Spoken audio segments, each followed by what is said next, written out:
Hi there, I'm Parveen, and welcome back to my channel, Exploring Me.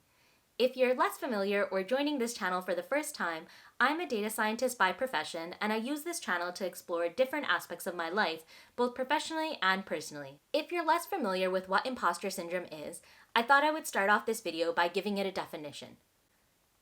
Imposter syndrome is a psychological phenomenon that many young professionals, or really anyone who finds themselves in a new role, may experience. Imposter syndrome is defined as a collection of feelings of inadequacy that persist despite evident success. Individuals find themselves in chronic self-doubt and with a sense of intellectual fraudulence that overrides any feelings of success or external proof of their competence. Imposter syndrome can begin to eat away at one's self-confidence, often leading to stress or anxiety as the individual fears that at any moment they will be found out, that everyone will realize that they are in fact an imposter. So imposter syndrome is definitely something that is very common. The more and more I talk to my coworkers and friends, I realize that so many of them are feeling this as well, whether or not they recognize it as imposter syndrome or not. When I first started as a data scientist, I was definitely feeling imposter syndrome. I definitely felt inadequate in every way possible as a data scientist. I almost felt like I had won the lottery and somehow, or by some sheer stroke of luck, I was where I was and I didn't sort of deserve to be in the position that I was in.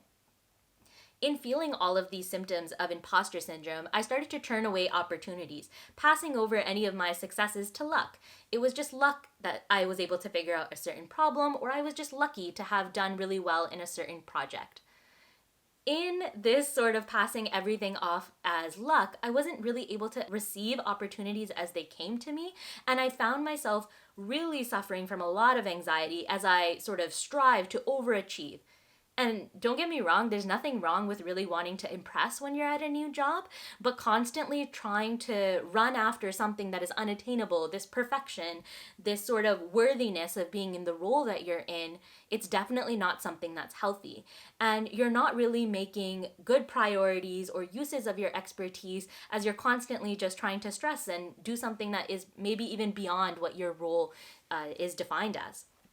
So for myself, I can't say that I've definitely overcome imposter syndrome. There's definitely days where I still find myself feeling very inadequate, but I think now that I have sort of identified the different symptoms or different situations that I start to feel these imposter syndrome-like symptoms, I'm able to check myself and sort of bring myself back to reality. So I'm going to share some of what my strategies are for dealing with imposter syndrome.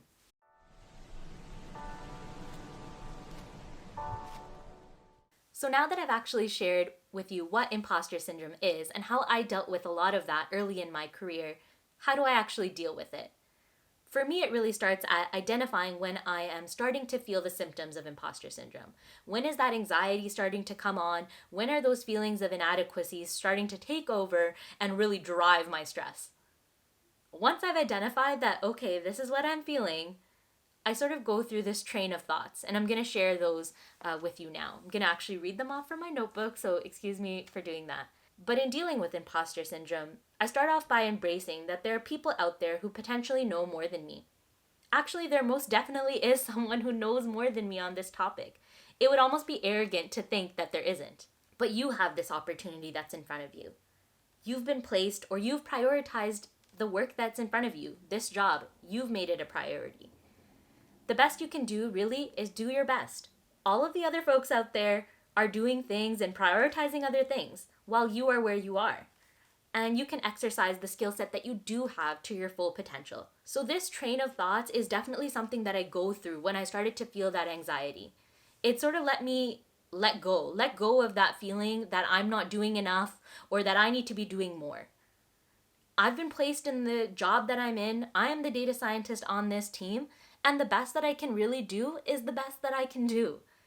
And there's nothing more or less that anyone can really ask of me. This realization, to myself at least, was very freeing. Realizing that I may not be the best, but I'm definitely the best person who's here right now. The next approach to dealing with imposter syndrome actually came to me from my current manager. He's someone who's really great at working with moving targets and doing the best work possible with the work in front of us. something that he relayed to me that actually helped me quite a bit was the concept that the work that we're doing right now is worth it. This really helped me with the symptoms of imposter syndrome because I had to stop and reflect that the work that we're doing right now might not be the best possible work out there, but it has worth right now. Comparing ourselves to a future self or other agencies or industries, different organizations that are perhaps doing better work isn't going to get us anywhere. Comparing ourselves to a future self or other organizations that have had time for refinement, had time to mull over these concepts or ideas, isn't really comparable to when we're just starting with the problem, starting to scratch the surface. This work that we're doing right now is a building block. The work we're doing right now is worth it, but this doesn't mean that we won't have continuous development. It doesn't mean that we aren't willing to go back and change things, do them better the next time. This very simple concept really helped me with the stress of imposter syndrome because I didn't have to do it perfect the first time. I didn't have to stress about being inadequate right now. Right now, the work that we're doing is the best that is possible for our team, for myself, for our organization. And the piece about being a great professional in your industry or being a great data scientist in my case is being open to future development. Like going back to my first train of thought, I'm not the best out there. And I'll be a better self tomorrow from the sort of way that I learned today, from the lessons that I learned from tackling this problem. So both pieces of advice sort of go hand in hand. Dealing with imposter syndrome is letting go of the burden that you need to be perfect, that you need to be the best data scientist out there. Because frankly, you're not, especially when you're starting out new in the industry. But this doesn't mean that you're not open to developing, to changing, to learning more and more. And this is really what makes a good scientist, any kind of scientist, is the ability to self-reflect, do better the next time, and continuously strive for better and better results. So though imposter syndrome can be very difficult to go through, there's a lot of stress attached to it, and being stressed for your entire workday or 8 hours of the day, whatever it might be that you're at work, it's really not good for your mental health, your physical health. It can really translate to all aspects of your life. So if I had any advice for someone dealing with imposter syndrome, maybe this advice is to myself right now because these are still things that I struggle with. Just let yourself not be the best. Let yourself realize that the work that you're doing right now is worth it, and you are the best person for the job because you are the one that's in that role. So I hope that these tips or this sort of self-reflection of my own experience has been useful to you as you deal with your new job or your new role. I hope that imposter syndrome becomes easier and easier to tackle. I think that it's never something that you're gonna get fully over because there's always a sense of wanting to be better. There's always a sense of hoping or striving for a future self that is even better than you are today.